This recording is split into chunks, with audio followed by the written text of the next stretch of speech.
When the ancient DRA Corvan Empire first encountered humanity, they expected an easy victory, but instead, they met the unstoppable force of change.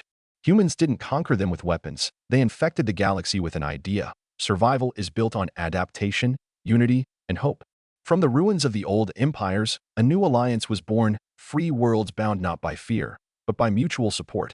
The galaxy no longer belonged to the strongest or the oldest. It became home to those who dared to dream and build, no matter the cost.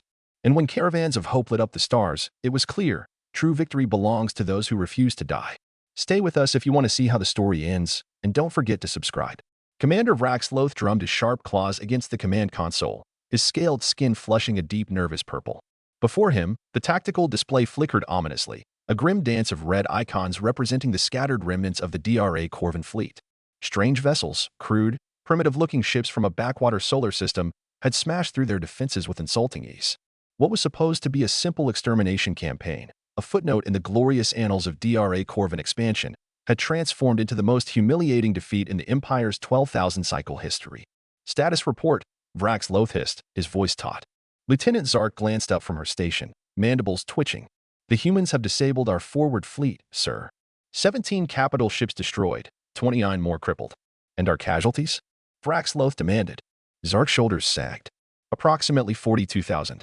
Vex'tulia's tail slammed against the deck plating, his mind reeling. And theirs. We can't confirm any, sir. The bridge fell into stunned silence.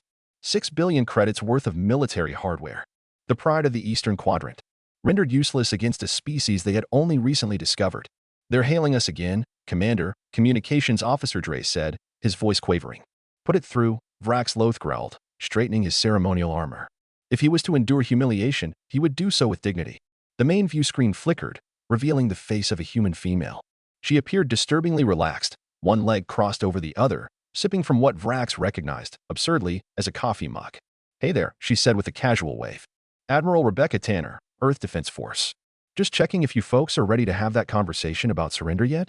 No pressure, but your ships are, you know. She made an explosive gesture with her free hand. Going boom pretty regularly now. Vex'tulia ground his fangs together, fighting down the primal surge of rage. The DRA Corvan Empire does not surrender to lesser species, human. We have ruled this sector for 12,000 cycles. Admiral Tanner nodded, taking another sip. That's very impressive. Really? Congratulations. But maybe, and hear me out, maybe you haven't met humans before. We tend to change the equation wherever we go. A fresh series of explosions rocked the ship, causing the lights to flicker. Vex'tulia gripped his console to stay upright. Sir, Lieutenant Zark cried. 3 more destroyers just went dark. They're using something we've never seen. On the screen, Tanner leaned forward, looking genuinely interested. Oh, you mean the gravity lance? Yeah, our engineers whipped that up last week after we studied the wreckage from our first engagement. Neat, right? Vex'tulia's blood ran cold. They had reverse-engineered DRA Corvan technology in days. Listen, big guy, Tanner continued. I'm authorized to offer terms. Pull your forces back. Release the colonies you've subjugated in the last 50 cycles. We call it even. No reparations. No occupation. You get to walk away with your dignity intact. How about it? More alarms blared across the bridge. They deployed ground forces on the moon base. Tactical Officer GRE shouted. They're walking through our defenses like they aren't even there. Tanner winced theatrically. Yeah, sorry about that. The Marines get antsy if they sit too long. So, what do you say? Vex'tulia's ancestral pride warred with cold tactical reality. The Empire had never known defeat, not in millennia. And yet, we deployed our 6th fleet against your world, he said slowly. 300 warships. Over 1 million warriors. Tanner's eyebrows lifted. She set her mug down. Wait, that was your 6th fleet? She asked incredulously. Your actual military? Not like a scouting force? Of course it was. Vex'tulia snapped. Tanner's face shifted to something almost pitying. Oh, no. She cleared her throat. Commander, I need to be clear. What you fought wasn't even our full military. Vex'tulia blinked. Impossible. Our home defense militia, Tanner clarified gently. Mostly civilian volunteers and a handful of professionals. The bridge crew exchanged horrified glances. 6th Fleet. Destroyed by militia. Listen, Tanner said kindly. You're not the first Empire to underestimate us. But maybe you can be the first to survive the mistake. Long-range sensors screamed a warning. Lieutenant Zark's voice trembled. Sir, thousands of warp signatures incoming, from Earth. The tactical display populated with new contacts, hundreds, thousands, dwarfing the Empire's entire fleet. Tanner checked her wrist device. Right on schedule. That would be our first fleet arriving. She smiled, utterly unconcerned. They're a bit more serious than the home guard you've been playing with. Vraxloth's voice broke as he spoke. I believe the terms you offered sound reasonable. Tanner gave him a bright, disarming grin. Smart choice, Commander. I'll send over the paperwork. The transmission ended. Vraxloth collapsed into his command chair, numb. Commander Plex edged closer. Sir, what shall we tell the Emperor? Vraxloth stared blankly at the overwhelming human fleet approaching. The truth, he said hoarsely. We found something worse than ourselves. And in his heart, Vraxloth knew the era of DRA Corvin dominance was over. It had ended not with a war, but with a conversation and a mug of coffee. The DRA Corvin Imperial Court was a fortress of marble and steel, carved into the cliffs of Darvax's prime. For 12 millennia, it had been a temple to power, a monument to the unbroken will of the Empire. Now, the great halls echoed with a sound never before heard within these walls. Fear. Emperor Sarthrex, the 75th of his line, sat upon the obsidian throne, taloned fingers steepled before his narrow snout. Around him, the high council of generals, administrators, and overseers fidgeted and murmured. The news from Vraxloth's expedition was undeniable. Not a rumor, not propaganda. Hard reports, data packets, footage, proof. Proof that an unknown species from a world dismissed as irrelevant had annihilated the Empire's most decorated fleet without deploying their main forces. Proof that their technology, crude in appearance, was terrifyingly effective. Proof that they adapted faster than any model predicted, that they learned, innovated, evolved while under fire. Proof that the old rules no longer applied. General Korvoth, commander of the Imperial Legions, slammed a scaled fist onto the table. This is madness, he roared. How can we accept this? One isolated defeat? Against a death-world species of barbarians. Emperor Vrex's eyes, cold and depthless, narrowed. You have seen the footage, the Emperor said quietly. This was no isolated incident. Korvoth bared his fangs. We will strike back. With the full weight of the Empire, drown their pathetic world in plasma. And if they drown us first, came the cold voice of Arch-Administrator Velka Sur. All eyes turned to her, an unassuming figure draped in simple robes, but wielding more economic power than half the outer colonies combined. Have you seen the numbers? Velka continued, tapping a claw against the data slate. They outnumber us 10-to-1 in mobile fleet strength. Their industrial output per capita is double ours. Their scientific community develops battlefield technologies on timelines we cannot match. General Kor sneered. Bah, numbers are for accountants. War is decided by strength and adaptability, Velka said, voice like iron wrapped in silk, and ruthlessness, and willingness to sacrifice.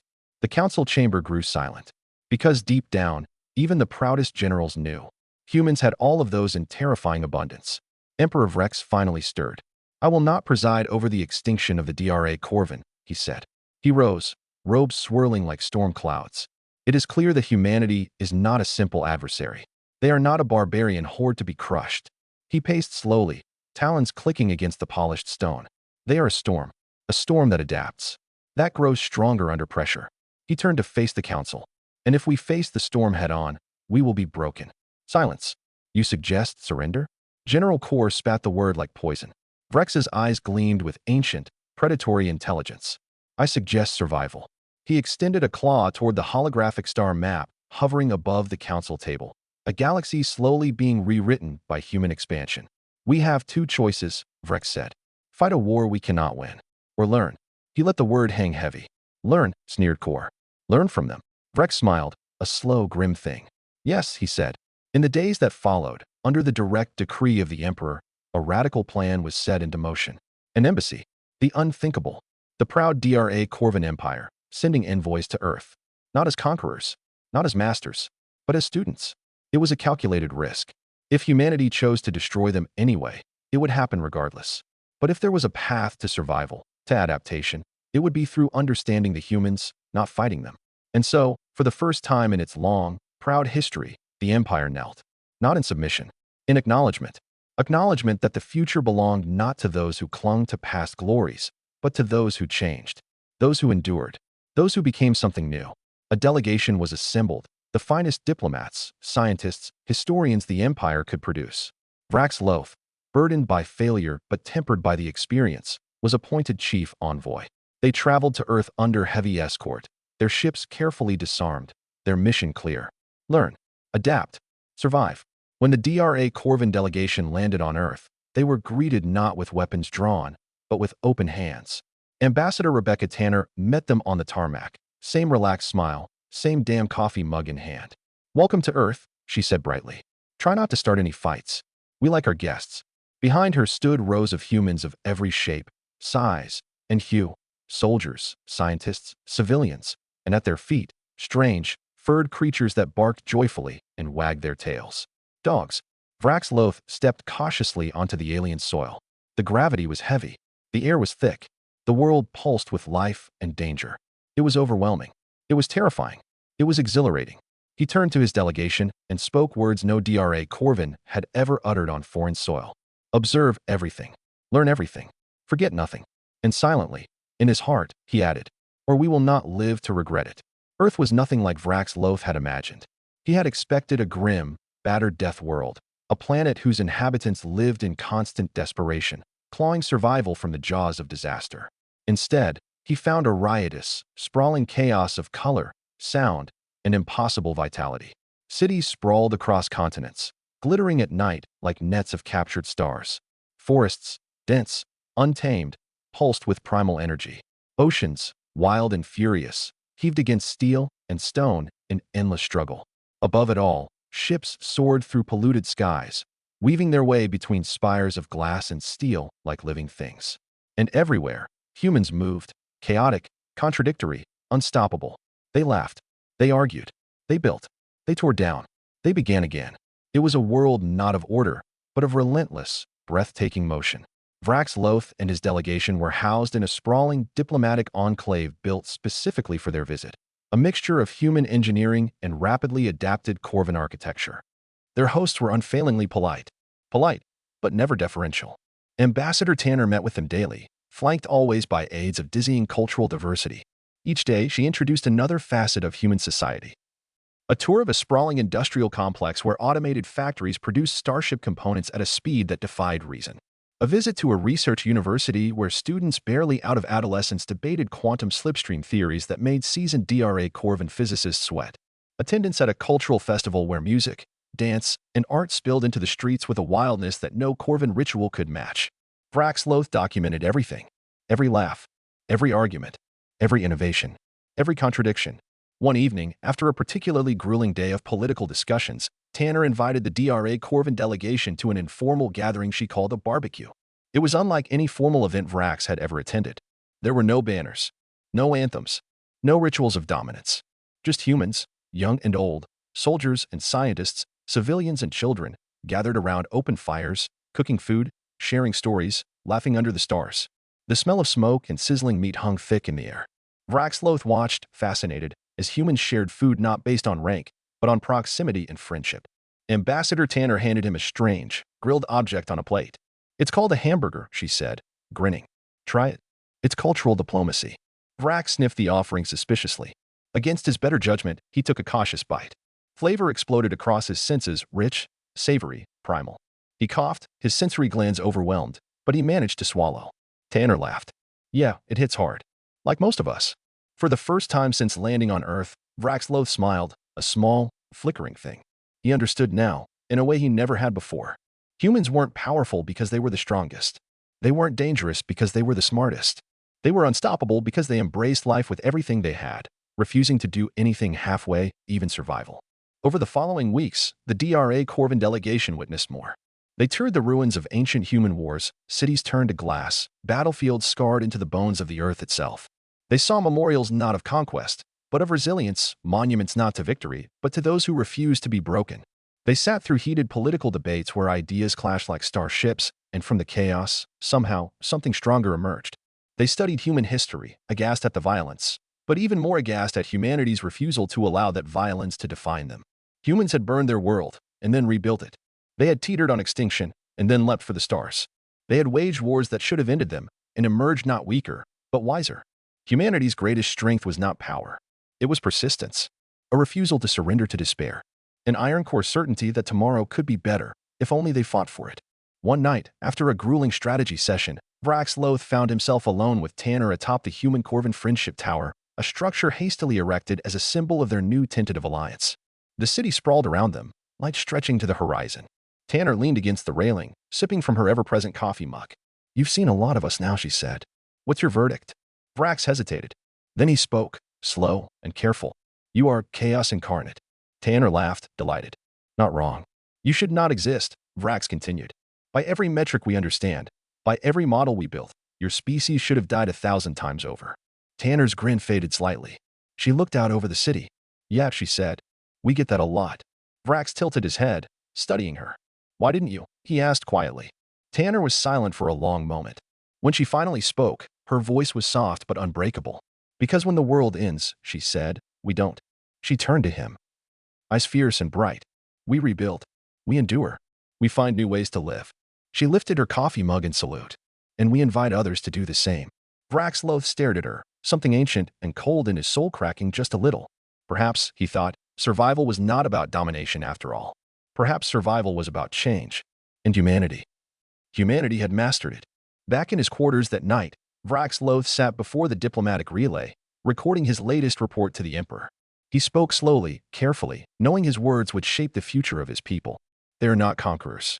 They are not savages. They are not rulers. They are something far more dangerous. They are survivors who refuse to accept defeat, even when it is inevitable. And they are offering us a choice. Adapt with them, or vanish without them. He closed the transmission. And for the first time in his life, Vrax Loth felt something unfamiliar stir within him. Hope. The DRA Corvin delegation's transformation did not go unnoticed. Earth's media, a bewildering, anarchic hydra of news outlets, private networks, and free streamers, devoured every second of the Corvin presence.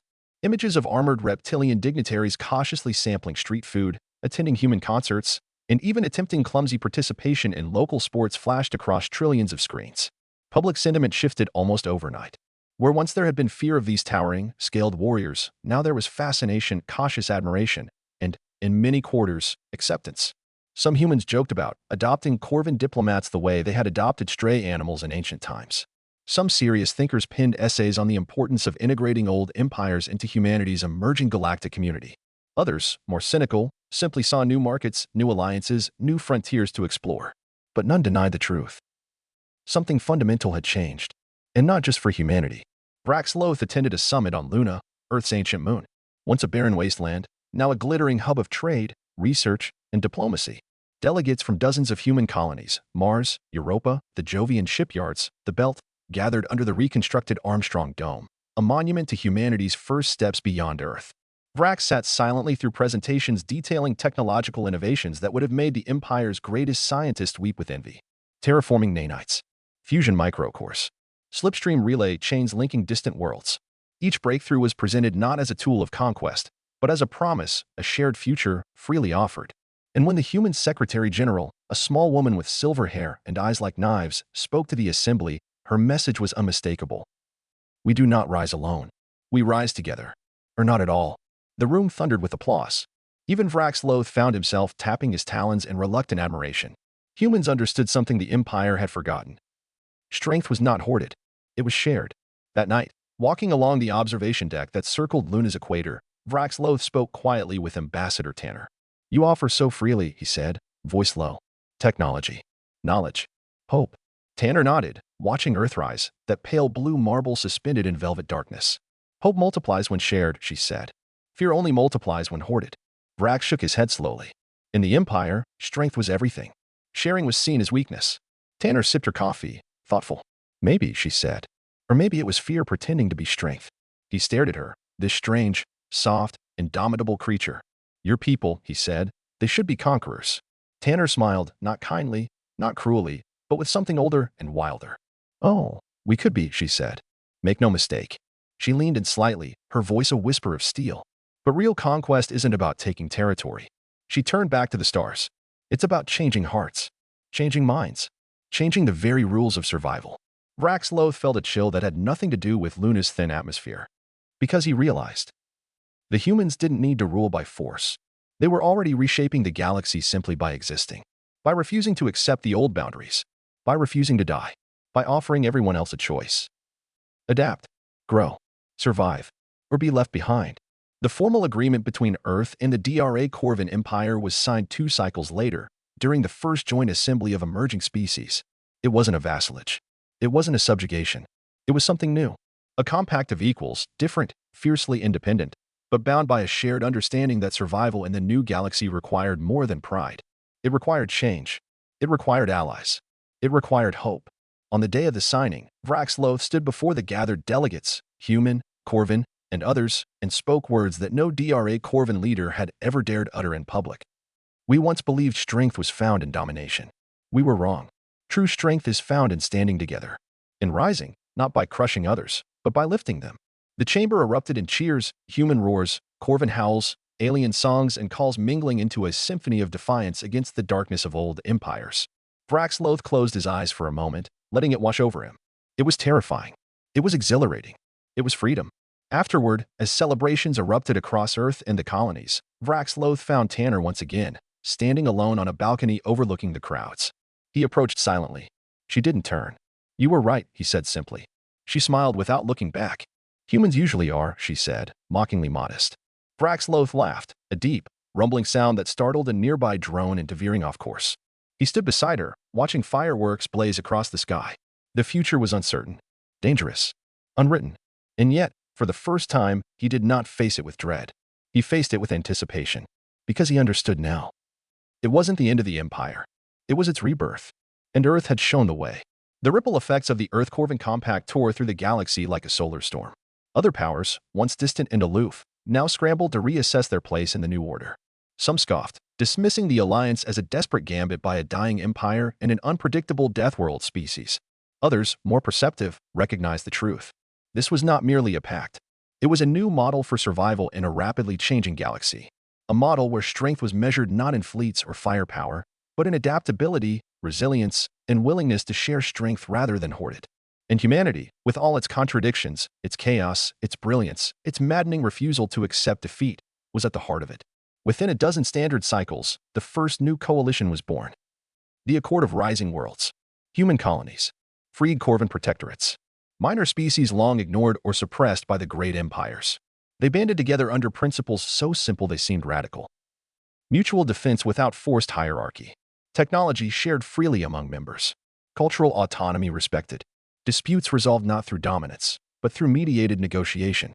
It was messy, inefficient, often frustrating, but it worked. Because at its core, it was alive. A living, breathing network of worlds bound not by fear of destruction, but by shared hope of something better.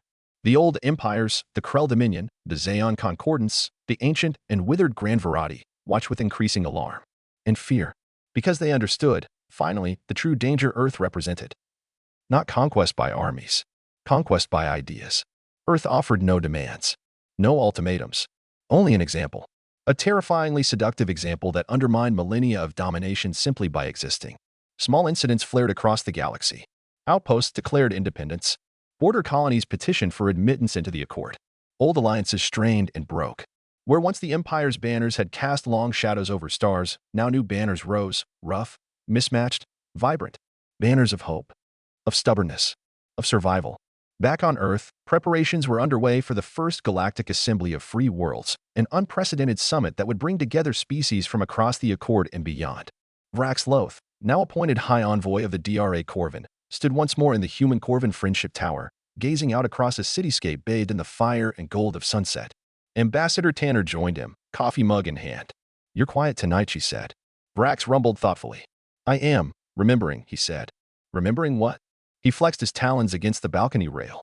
"There was a time," he said, "when I would have looked at this view, your cities, your noise, your chaos, and seen only weakness. And now?" Tanner asked softly. He turned to her, eyes gleaming with something fierce and new. "Now," he said, "I see possibility." She grinned. "Welcome to the club," she said, raising her mug in salute. He surprised himself by returning the gesture with his own glass. Not as a formality. As a bond. An acknowledgement. A promise. The assembly opened with little fanfare. No grand parades. No anthems of conquest. Just thousands of delegates from 100 species, stepping onto a shared stage to build something new from the ashes of the old. Vex'tulia addressed them first. Not as a conqueror. Not as a supplicant. But as a voice for change. He spoke of the death of the old ways. He spoke of the brutality that had led the galaxy to the brink of ruin. He spoke of humanity's maddening, infuriating, magnificent refusal to accept inevitability. And he ended with a truth that echoed across systems. The future does not belong to the strongest. It belongs to those who choose to endure. It belongs to those who choose to build, even from broken stones. It belongs to us, if we have the courage to claim it. The assembly roared its approval. 1,000 banners lifted high. And across the galaxy, for the first time in millennia, the stars trembled, not with fear, but with hope. Later, sitting quietly under the stars with Tanner and his human and Corvin colleagues, Vex'tulia allowed himself a moment of reflection. He had lived through the death of an empire. He had survived the breaking of old certainties. And he had been part of the birth of something newer, wilder, better. He raised his glass once more. To survival, he said. Tanner clinked her mug against his. To building, she said. They drank. And above them, the stars watched in silence. Witnesses to the dawn of a new age. An age not of empires, but of survivors. Of dreamers. Of those too stubborn to die, and too hopeful to ever truly fall. The Accord of Rising Worlds was no utopia. It was chaotic. It was messy. It was, at times, infuriating. Arguments flared in council chambers. Trade disputes erupted between colonies. Cultural clashes sparked misunderstandings that sometimes escalated into near-brawls. But beneath it all, woven into every stubborn, hopeful argument, was something the galaxy had not seen in eons. Life. Not the stagnant, brittle life of ossified empires. Not the fearful, crouching survival of forgotten fringe worlds. But vibrant, pulsing, growing life, fueled by resilience, stubbornness, and an almost reckless hope for the future. An Earth impossible, Deathworld Earth had lit the fuse. On the centennial of the Earth-Corvin Compact, a great gathering was held. Not on Earth, or Darvax's prime, but on Haven's Reach, a newly terraformed world seeded by human, Corvin, and allied efforts. A neutral ground. A shared future. The Grand Assembly Tower rose at the heart of Haven's Reach, a structure of glass and living steel designed not to impress with power, but to inspire with possibility. Thousands of species gathered, old allies and new faces, from glittering core worlds to rugged frontier colonies. And at the heart of it all, standing side by side, were the descendants of humanity in the DRA Corvin. No longer predator and prey. No longer conqueror and conquered. Partners. Friends. Family, in the way that survival against impossible odds can forge bonds stronger than blood. Vex'tulia, older now, scarred by time but unbowed, sat quietly at the edge of the central platform, watching the delegates mingle. He sipped a strong, bitter human beverage that he had come to appreciate. Coffee, they called it, and listened. To laughter, to argument, to hope. Beside him, Ambassador Tanaka's granddaughter, bright-eyed, sharp-tongued, carrying her family's impossible legacy, shared stories with a young Corvin diplomat who had never known the old wars. They spoke in mixed languages, weaving words from half a dozen worlds into something new and beautiful. Vrax smiled, a slow, genuine thing. This, not banners, not fleets, not monuments. This was the future. Messy, brilliant, alive. The ceremony began with no grand speeches. Just simple acknowledgments of the past and commitments to the future. New worlds formally joined the Accord. New technologies were pledged to be shared openly. New alliances were forged not in fear, but in choice. The banners raised that day bore no single emblem.